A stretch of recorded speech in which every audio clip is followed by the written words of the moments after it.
કરજણ શહેરના ગોદડિયા રામવાડી આશ્રમ ખાતે ગુરુ પૂર્ણિમા નિમિત્તે ધાર્મિક અને આધ્યાત્મિક કાર્યક્રમનું આયોજન કરવામાં આવ્યું હતું।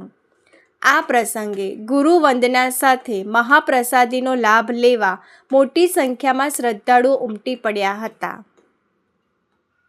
કાર્યક્રમમાં કરજણ નગર ભાજપના હોદ્દેદારો, કાર્યકરો, નગરપાલિકાના પ્રતિનિધિઓ અને સ્થાનિક આગેવાનો ઉપસ્થિત રહ્યા હતા।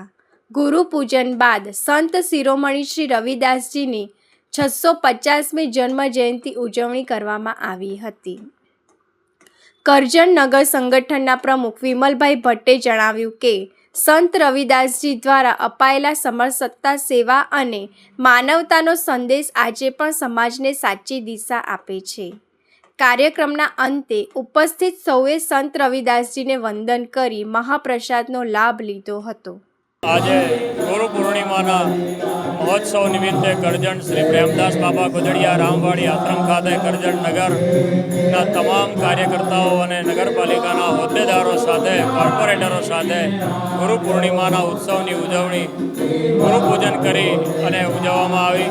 સાથે જ સંત શ્રી રવિદાસ કે જેઓને આ ધન્ય ધરા ઉપર 650 વર્ષ પૂર્વે ખૂબ જ સમાજ સેવાનું કામ કર્યું અને ઉદ્ધાર કરવા માટે થઈ અને નાનામાં નાના માણસને ભગવાનના વિચારો પ્રદાન કર્યા અને સદવિચારોથી આ ધન્ય ધરાને પાવન કરી એવા સંત રવિદાસની પણ 650મી જન્મજયંતિ નિમિત્તે કરજણ નગર ભારતીય જનતા પાર્ટી અને કોર્પોરેટરોના સહયોગથી ઉજવણી કરવામાં આવી।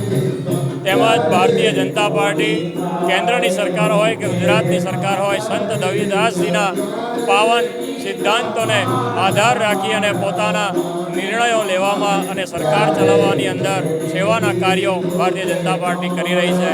ત્યારે સંત રવિદાસને પણ આ પુણ્ય અવસર ઉપર ભારતીય જનતા પાર્ટી કોટી કોટી નમન કરે છે।